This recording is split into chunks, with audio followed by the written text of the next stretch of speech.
write Don's Elitis. Along with being your narrators, we'll also be the actors for every single character. That's right. What we're about to do today is going to blow your mind. We are about to attempt something so spectacular, you will never be the same.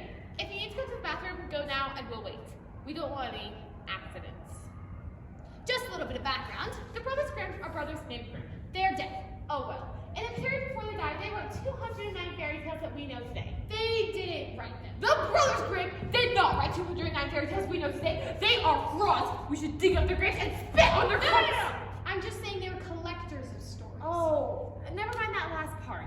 These stories have become extremely popular. And what we're about to do right now is return these stories to their original glory. And to make things more difficult, we're going to perform them as originally intended. Which is as one enormous mega super story that will rock your world. Are you ready?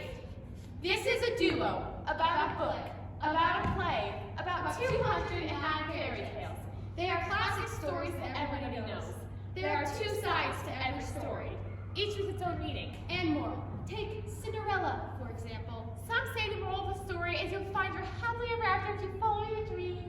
While others are left with the impression that the only way to snag that prince is to intentionally leave all your stuff at his place. So he has no choice but to return them to you.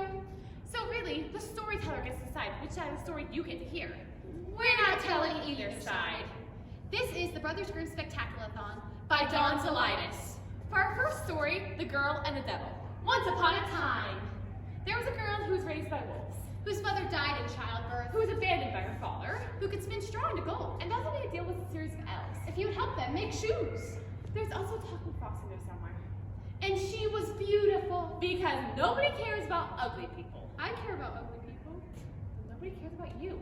Anyway, there was a girl, and she was poor. Dirt poor. Oh, I'm so lonely. Poor. If only I knew where my father was. Really? That's where you're gonna play the devil? Do you like it? No. Are you scared? Terrified. What if it looked like a 1950s greaser type thing? Ah, I get what you're saying. Yeah? Yeah. You're the one that I want. Hoo hoo hoo, honey.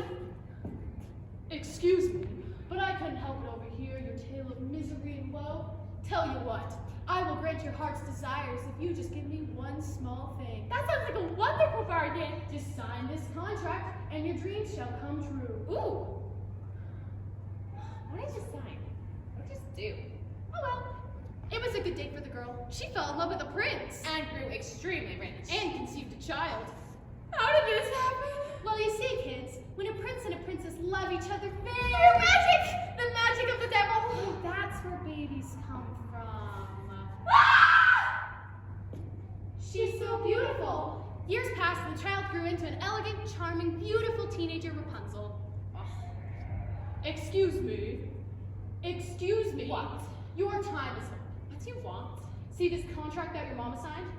You're the one small thing. So take my hand. Where are we going? You know that tall tower? No staircase, no door. It's like on 5th of May. Sure. There. So Rapunzel was locked away But at least I have my phone. in a tower with no cell service. No! The end. So what was the moral of that story? Don't accept help from anyone. Oh. Suffer in silence. But wait, our story's not over. It's not even remotely finished. That's right. Let's go back to that girl Rapunzel's mother. When she was a kid, she lived next door to a couple of German twins. Once upon a time. Gretel, what are you doing? Nothing. Gosh, you just seem so moody lately, as if something is bothering you. It's our mother. She died before we were born. I remember. Our next story, Hansel and Gretel. Or After School Special meets horror movie. So here we are in the woods. It feels so strange. What's that? Nothing, but like, everything. Oh my gosh, dude. You're like made of candy. I am? Oh, it's a house candy. What do we do? Try the door. Would you like some candy? No, thank you. The end. So what happened next? They get out of the woods with their moral compasses fully functioning. Speaking of moral compasses, what was the moral of that story? Don't trust old people. Or Russians. Oh, don't do drugs, kids. All All right, on to our next story. It's time for everyone's favorite childhood story, The Devil's Grandmother. What's Wait, who's the what now? The Devil's Grandmother? It's about these soldiers who are damned to hell and have to spill the blood of grandmother to set the souls free. Oh, did you ever read this to us as a kid? No, but that explains a lot about it. I feel like our audience can really connect to it. Or we could tell them literally any other story. Fine. How would that even fit into our storyline? It's easy. Before she was a devil's grandmother, she was a little girl. That's actually kind of deep. Who liked to wear red clothes because they were sexy. Less. Deep, sorry. Let's just start there. Anyway, once upon a time, There was a little girl named Little Red Riding Hood. I went to my grandma's house to overheard these sweets I made. Oh, ring, ring, ring, ring. Hi, Grandma. I was just about to leave. Oh, Little Red, why are you here with Grandma's sweets? Now your only grandmother's gonna die of starvation, and it's gonna be all your fault. Well, I guess I could leave now. I go through the dark and scary woods alone, even though that doesn't seem like a very good idea. Oh well. Oh, these are pretty. Oh! I'm frightened. Rawr. Quick before it blasts Grandma's brains out. Whoa, this is a children's story. We can't have Little Red being a gun-toting psychopath. This is Utah. We have an open carry law. This is a children's story. Oh, right. A children's story about a giant mutant wolf who devours a little old lady. Rawr. And then lays awake and eats a little girl before getting split open by a homeless man. Right, a children's story with a nice moral. What's the moral? Don't go outside. Ever. Right. I say we tell this like an actual children's story. Rated G, Oh. sickly sweet, Oh. full of rainbows. Once upon a time, there was a little girl named Little Red Riding Hood.